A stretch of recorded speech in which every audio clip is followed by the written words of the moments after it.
Hey folks, so I'm having a little snack now, some chips and dip. I like some spicy dip, so I'm enjoying it. I'm feeling a little heat here, but I'm gonna share one more video here of the closing remarks by Brad Garlinghouse over at the Swell event in New York.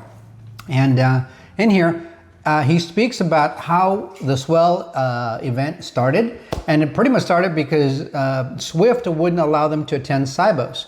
And Sibos is an event that Swift has every year also, but that was just about a month or two ago. And now if you remember, they were pushing out this FUD about, oh my God, Swift is working with Linea and they're partnered with Ethereum or whatever they're partnered with, and they've got a payment solution. Way behind the curve, right? But that was just to create some buzz for their event. This was the bigger event now.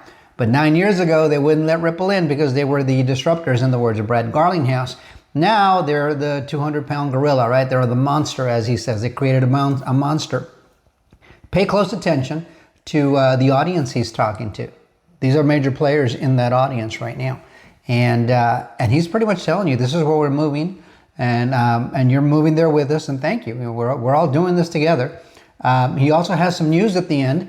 The next Ripple Swell event, typically this is only open to the investors or to large financial corporations, people whom they want to try to get business from, or government officials who they want to have them buy into the solutions they're trying to provide for financial services.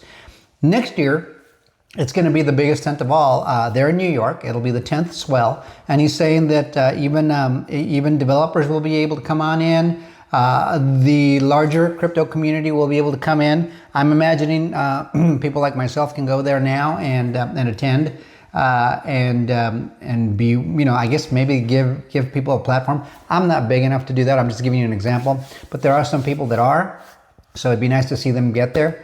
In any case, this is a great little snippet. It's about 3 minutes, 31 seconds, but it's worth every second of it. You just need to know who you're dealing with if you're going to invest in these guys, and or in the solutions they're providing, and these kinds of moments matter. So take a look at it. Let me know what you think in the comments. Like, share, subscribe, and bookmark. I'm going to keep enjoying my snack while he's talking. We'll see you guys on the next one. Till next time, adios amigos. As I mentioned this morning, this is our 9th Swell.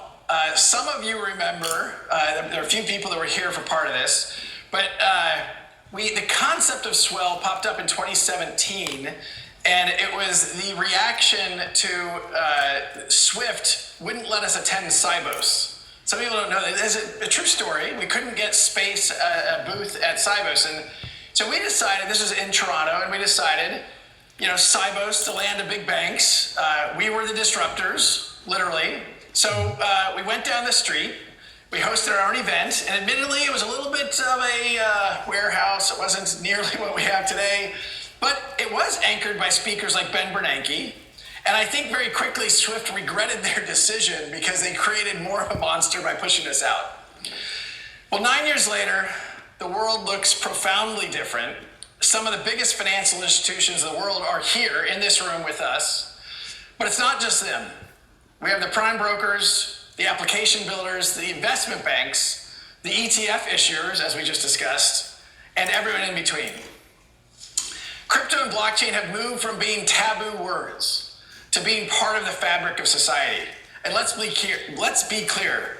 You are all part of this movement. In fact, you all are this movement. So thank you.